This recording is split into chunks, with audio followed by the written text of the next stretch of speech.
Moussa Oumar Bari. Lappol ngol juutino no feewi kono konunkoɓe Mali e walidi maɓe réussi jottima e jemma hanki e nder saare Anafis nde saare wonno koye juuɗe murtuɓe FLA e kuliyankoɓe jenim caggal jangu aset paltiɗo o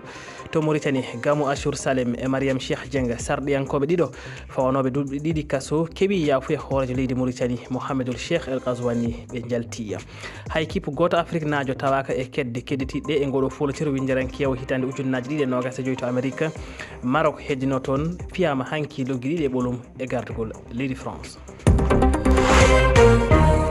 On calminama tedduɓe bisimilla moon e kabaruji ɗi e fuɗɗode majji konunkoɓe Mali e walidi mabɓe Africa Corps jottima e nder saare Anafis e jemma e nder saare nde saare wonno koye juuɗe murtuɓe FLA e kuliyankoɓe Genima caggal nde ɓe mbaɗi janguji faade e nder saare nde ñande aset paltiɗo to banggue rewo leydi ndiya konunkoɓe kepti saare Anafis kabaru mo fedde FLA gonɗini e yoga e tambiɓe kisal Rama Diallo a salminama. Mi salmini Moussa Oumar Bari. Holno yettagol ɓe konunkoɓe walidi mabɓe yaari? Kolliɗa ni ndele konunkoɓe Mali e walliɓe mabɓe Africa Corps ɓe mbawi hemtade Anafis ngo wuro natunogo juuɗe jenim e FLA yontere faltine nde caggal nde ɓe keeɓi balla kaɓorɗe e konunkoɓe woɓɓe umminaɓe gawo fa e milice en Touareg wonanɓe laamu Mali ɗo no Gaccia e MSA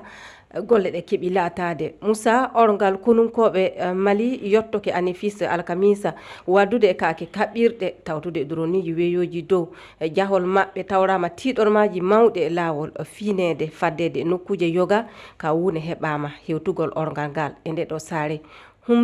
humti ndele mbiyeten humti riwgol kuliyankoɓe jenim e mutuɓe FLA dakinoɓe ɗon ɗum wonno kibaruji kemraɗi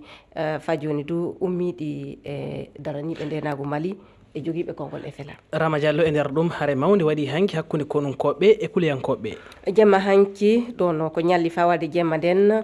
wuddi sanne du koye hakkude konu Mali e tawraɓe kamɓe tawraɓe balla mawɗo Africa Corps e wi joguiɗo kongol murtuɓe FLA andinɗo du konu Mali waasi konunke muɗum mawɗo goto lippoɗago o kibaruji nanaɗi nano e ñama kumpiti bonnere yonkiji e kakeji ka kibaru hiɓɓudu heɓaka e majjum Moussa